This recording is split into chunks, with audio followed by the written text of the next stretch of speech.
Minecraft here. Today, I'm going to explain a horror comedy movie called The Cabin in the Woods. Spoilers ahead. Watch out and take care.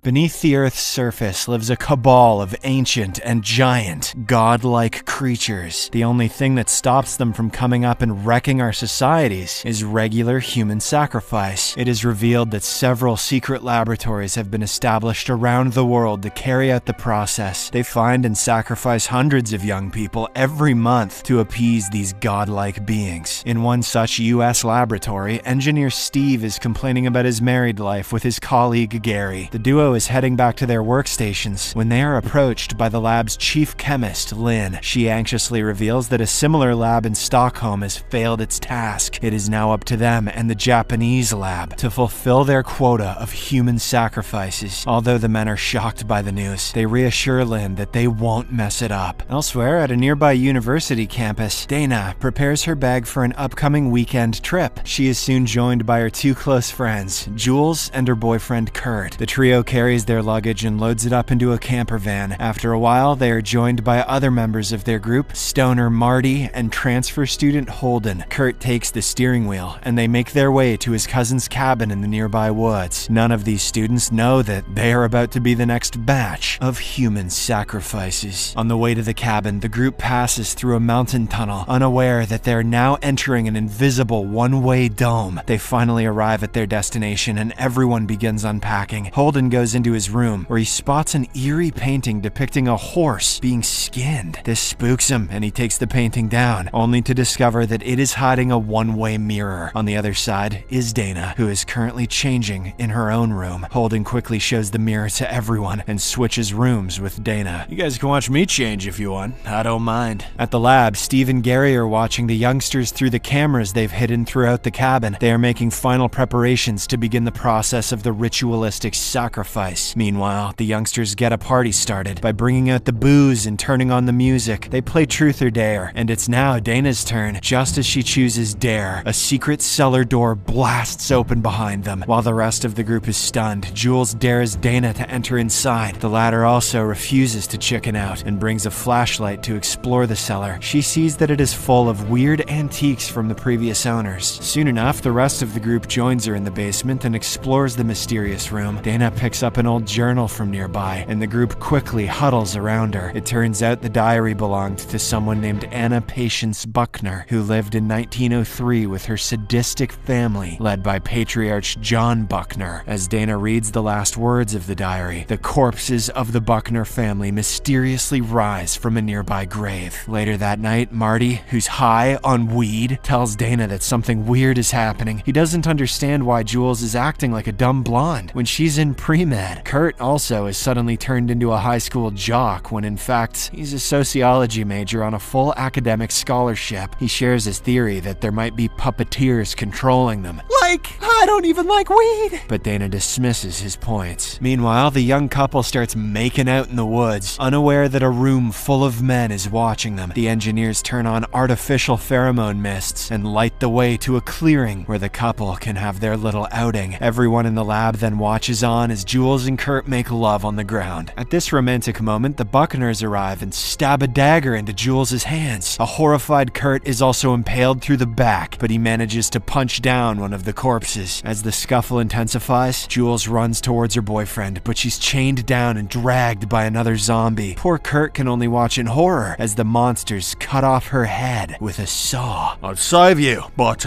deny where my hammer is. Moments later, the engineers say a little prayer before they turn on an underground mechanism. This drains Jules' blood into a pipeline below the ground that eventually leads to a stone tomb. Back at the cabin, Marty smokes another fatty to keep his mind off the voices that he's hearing. That won't help. He also decides to take a leak outside, but a bloodied Kurt appears on the spot and drags him back into the cabin. Kurt then tells the group that Jules is gone and they should start barricading all the doors and windows. Confused, Dana refuses to oblige and opens the door to look for her friend, but this This turns out to be a bad decision, as she comes face to face with a horrifying sight. The zombie of John Buckner is standing on the porch, and he tosses in Jules' severed head. Dana screams in horror as the boys somehow lock down the door. Kurt then tells them that no matter what happens, they have to stay together. "That's not how we like to do it, Scoob." Upon hearing this, Gary presses a button that releases gas through the cabin vents, which lowers human cognition. Kurt inhales the gas and suddenly changes his mind. He tells the group that they should split up so that they cover more ground. Shortly after, a zombie breaks down the front door, forcing the group to separate and hide in their individual rooms. The engineers then press another button which locks all the bedroom doors. Meanwhile, as Marty is closing down a window, he accidentally knocks down a lamp. He stares at the broken lamp and sees a tiny hidden camera in it. A shocked Marty then pulls a long cable hidden within the walls of his room. This makes him realize that his suspicions are correct. Someone is watching them. Unfortunately, before he can inform the others, tragedy strikes. The window behind him bursts open and the corpse of John Buckner drags him outside. Marty fights tooth and nail to save his life. He hits the zombie with his thermos flask and manages to create some separation, but the corpse throws a dagger, which hits Marty in the back. The poor stoner collapses to the ground, screaming for help. Zoinks! But his pleas fall on deaf ears, and the corpse drags him to a nearby grave. Just like before, the engineers open the pipeline and blood is drained into the underground stone tomb. The ground rumbles as the gods accept the second sacrifice. Meanwhile, Dana is trapped and panicking in her bedroom. She grows even more worried as an undead makes its way towards her window. Thankfully, Holden rescues her by breaking the one-way mirror between their rooms. He pulls her to his side, and the duo immediately starts barricading the windows. This is when they find yet another trapdoor on the floor. They realize there is no other way out, so both of them escape through it. As soon as they land underneath, Dana makes a horrifying revelation. They have arrived in the torture room from the journal. The duo starts looking around for a potential exit when suddenly one of the corpses catches Holden through the trapdoor. It pulls him upwards, but Dana manages to stop it by driving a crowbar right into its neck. She then grabs a nearby knife and angrily stabs the undead several times. Right at this moment, a door in the torture room's wall breaks open. The duo braces themselves for the arrival of more zombies, but they get a welcome surprise. Kurt comes through the door and quickly leads them out of the torture room. Once they're outside, they jump into their camper van, and Kurt takes the wheel so they can finally escape this hellhole. The scene abruptly changes, and we get to see that Japan has failed in its sacrifice to the gods. Now it's up to Steve and Gary to fulfill the human sacrifice quota at any cost. The duo's panic only increases when they notice the van is heading towards the mountain tunnel. Gary suddenly remembers that the path is still open and realizes that he has made a mistake. Turns out the demolition team hasn't initiated the explosion due to a technical issue. He thus runs to the pyrotechnics department and fixes the electronic problem himself. Gary finally gets the operation going, and moments later, an explosion erupts above the tunnel. Huge rocks begin to cave in, and the group of survivors are forced to quickly reverse their van. They are now trapped, as the tunnel was their only way out of the woods. However, they realize that there is a chasm between where they are currently standing and a pathway on the other side. Kurt comes up with a plan. He'll take his motorbike that he had attached to the back of the van. He wants to jump to the other side with the motorcycle and then run to the nearest town for help. He backs away and fully revs towards the gap between the two roads. For one moment, it looks like he will safely make it to the other side. Unfortunately, he smashes straight into the invisible force field. Kurt is instantly killed and is thrown into a deep trench together with his wrecked motorcycle. This makes the two remaining friends scream in horror, and they rush back into the camper. They then have a tense conversation during which Dana says that Marty was right all along. Someone is watching and controlling their every move. They will never escape unless they find a way to reveal who's behind this. Unfortunately for them, one of the corpses appears inside the camper. It stabs Holden through the throat with a sharp rod, killing him on the spot. A petrified Dana screams as the camper goes out of control and crashes into a nearby lake. While the vehicle sinks deeper into the water, the zombie tries to grab Dana's leg, but she desperately kicks it in the face and somehow swims to the surface. Back at the lab, all the employees begin celebrating with loud cheers. It turns out that 4 sacrifices are enough to appease the gods. The death of a virgin, in this case Dana, is optional. It doesn't matter whether she lives or dies, as long as she suffers at the hands of the monsters. Meanwhile, Dana drags herself to the banks of the lake and realizes all her friends are dead. But her struggles are far from over, as the zombie that had attacked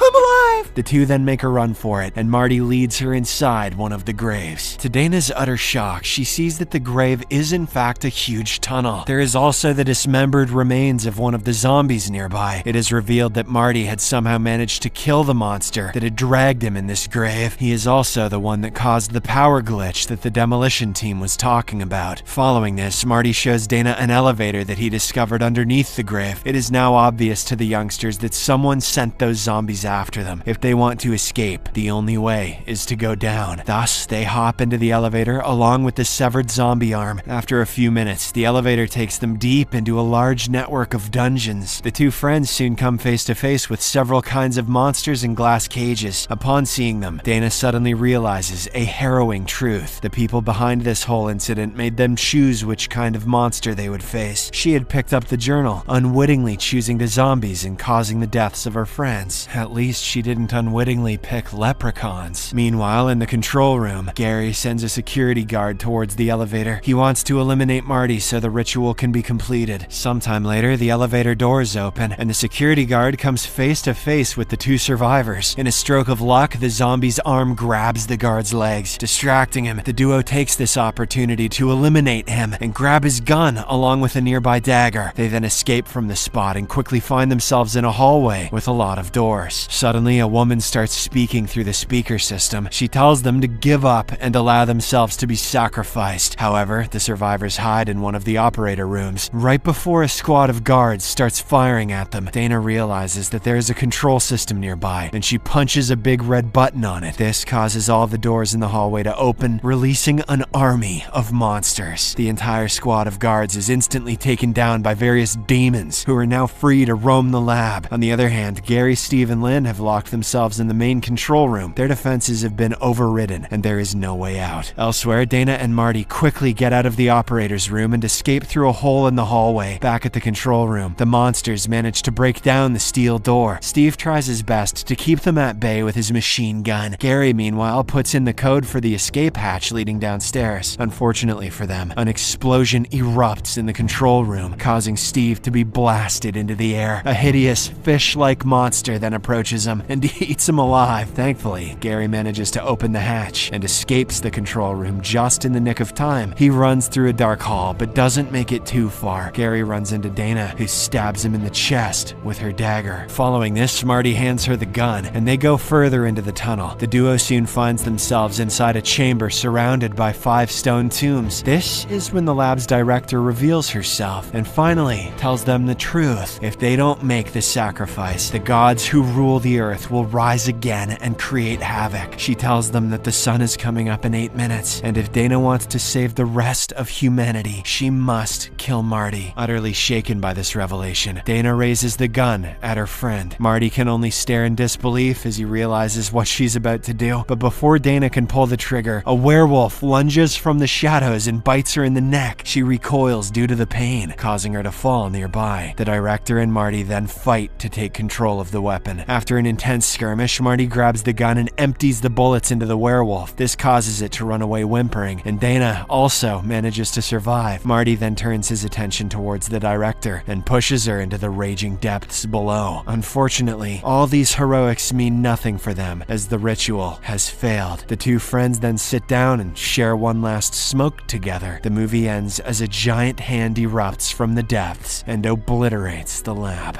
Subscribe for more videos like this, turn on notifications, and leave a like to help the channel out. Thank you for watching.